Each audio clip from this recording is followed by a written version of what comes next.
This is a Xenolink data view analysis for McKenzie-Clark. This is for hockey skating acceleration from a dead stop. We'll compare the most recent test, which was collected in January 2012, to a test that was collected in October of 2011, so about 3 months ago. We'll take a look at the speed of center of mass, or the first 3 steps. We see that at the end of the third gate cycle, previously we were moving at roughly 4 meters per second. At the end of this gate cycle, we're moving at roughly 4 meters per second. So in terms of peak speed output, virtually identical.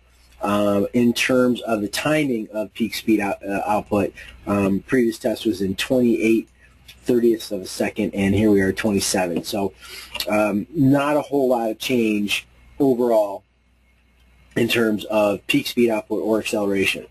In patterning, we do see some change, I think, for the better. We see acceleration to a peak, lull, acceleration to from mid-stance to toe-off, a lull, and then acceleration from mid-stance to toe-off.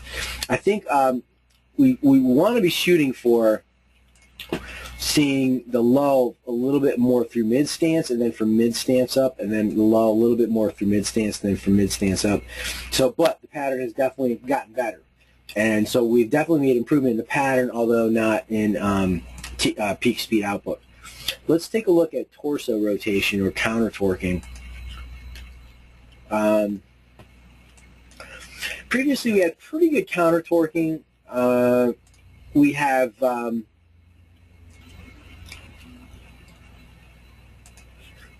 pretty good basic counter-torquing.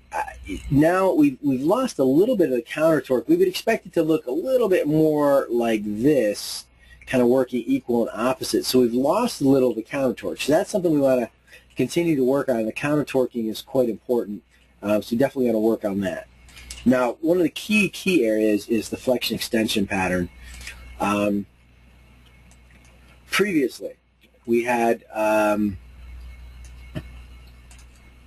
initial push-off, peak extension speed just under 240, peak extension speed now under 200. So we've lost a little bit of extension speed. On the other hand, we're going into better flexion, and that's the pull part. So we've lost a little push in terms of velocity of push, or power of push, but we've gained some pull. So that's good. The pattern looks better. When we go to the right side, or I'm sorry, the left side, the pattern not quite as good. Peak output only about 135, but again, a good pull. And then we move back to the right side, we get an extension of almost 340 degrees per second and a good pull. So definite improvement in terms of the pattern. Right side definitely doing more work than the left side right now. So we want to even that out. We want to work on both, but we want to bring the left side up to speed with the right side.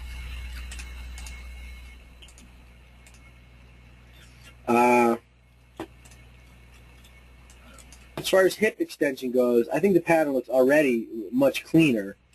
You see peak hip extension speed just under 320, and then we're going into flexion, good. We go to the left side, we actually have good left side extension, just under 271, and then going into flexion as well. And then right side again up to 326. So hip extension looks good and more symmetric between left and right, whereas at the knee we had definite breakdown on the left side. Right side doing considerably more work than the left side, where here we see both working about equally. So pattern is definitely improved, and speed output is slowly improving. So it looks good. We'll just take a quick look at range of motion. First at the knee.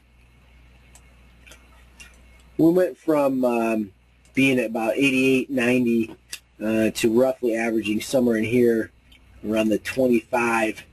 And we're still about 90, a little bit more range of motion there, and about the 25. So I think we look good, and we've increased knee flexion just a little bit, which is good. Overall, I think as symmetric, if not more symmetric, and generally more range of motion, which is good. From a hip perspective, went from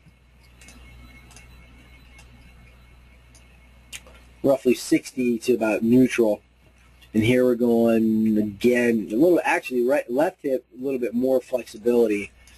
And you count that, 77. If you kind of average them out, it's probably in the 60s. So, yeah, it looks good. I mean, I think the patterns have improved, the outputs have improved, and the speed is slowly starting to improve. So we just want to keep doing roughly what we're doing, maybe advance it just a little bit, but pretty much keep doing what we're doing and try to get left side knee up to speed with right side, and then improve the speed outputs. Patterns are definitely getting better, but now we have to start to improve the actual speed of the joint and the force produced as a function of skate. So patterns are dramatically better. Now we got to work on speed and bringing the left side up to the right side as far as knee extension.